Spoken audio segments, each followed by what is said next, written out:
అధ్యక్ష, తేనెటీగల పెంపకం అన్నది రైతులకు అడవులకు ఇద్దరికి కూడా రెండిటికి కూడా మంచిది అధ్యక్ష. పండేటటువంటి పంటలలో దిగుబడిని పెంచేటటువంటి ఆస్కారం కూడా తేనెటీగలతో ఉంటుంది అధ్యక్ష. అట్లానే గిరిజన ప్రాంతాల్లో ఉండేటటువంటి గిరిపుత్రులకు ఉపాధి అవకాశాల కోసం అందరు ప్రభుత్వాలను కూడా వెతుకులాడుతూ ఉంటాం అధ్యక్ష.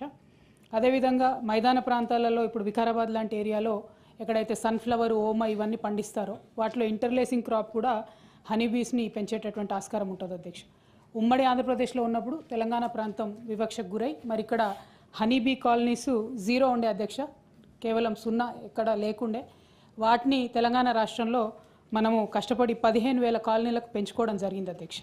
సో ఇప్పుడు గౌరవ మంత్రివర్యులని మేము రిక్వెస్ట్ చేసేది ఏంటంటే ఈ హనీబీ కాలనీస్ని ఎస్పెషలీ ఆసిఫాబాద్, భద్రాచలం ఇట్లాంటి ఏరియాస్లో కనుక పెంపకం చేసినట్టయితే చాలా మంచి రిజల్ట్ ఉంటుంది. అట్లానే గిరిపుత్రులందరికీ కూడా సహాయం చేసినట్టు ఉంటుంది అనేటటువంటి ఒక ఆలోచనతో అడుగుతా ఉన్నాం అధ్యక్ష. అట్లానే నల్గొండ బత్తాయి తోటలు ఎక్కువ ఉంటాయి అధ్యక్ష తమ సొంత జిల్లాలో. మరి అక్కడ కూడా ఇంటర్లేసింగ్ క్రాప్గా ఇది పనికొచ్చేటటువంటి ఆస్కారం ఉంటుంది కాబట్టి గౌరవ మంత్రివర్యుల్ని దీని మీద శ్రద్ధ పెట్టవలసిందిగా నేను రిక్వెస్ట్ చేస్తున్నా అధ్యక్ష.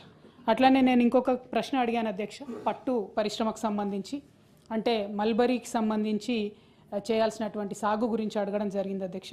దానిలో కూడా శోచనీయమైనటువంటి అంశం ఏంటంటే మా నేతన్నలకు రైతన్నలకు పనికొచ్చేటటువంటి అంశంలో కూడా ప్రభుత్వం మరి 16 కోట్లు బడ్జెట్లో పెట్టింది, కానీ ఏమాత్రం కూడా రీసెర్చ్ ఇన్స్టిట్యూట్ పెట్టేటటువంటి ఇంట్రెస్ట్ లేదని చెప్పడం కొంచెం శోచనీయం అధ్యక్ష. అంతకుముందు కేసీఆర్ గారు అధికారంలో ఉన్నప్పుడు ఉమ్మడి ఆంధ్రప్రదేశ్లో సాగు లేకుండే అధ్యక్ష, మల్బరీ సాగు పూర్తిగా లేదు.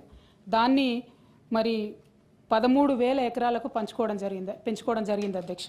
అట్లానే మనము జగిత్యాలో గౌరవ పెద్దలు జీవన్ రెడ్డి గారు మేమందరం కూడా కలిసి కొంతమంది యువ రైతుల్ని మరి ప్రోత్సహించి మల్బరీ సాగు అక్కడ కూడా ప్రయత్నం చేసినాం అధ్యక్ష.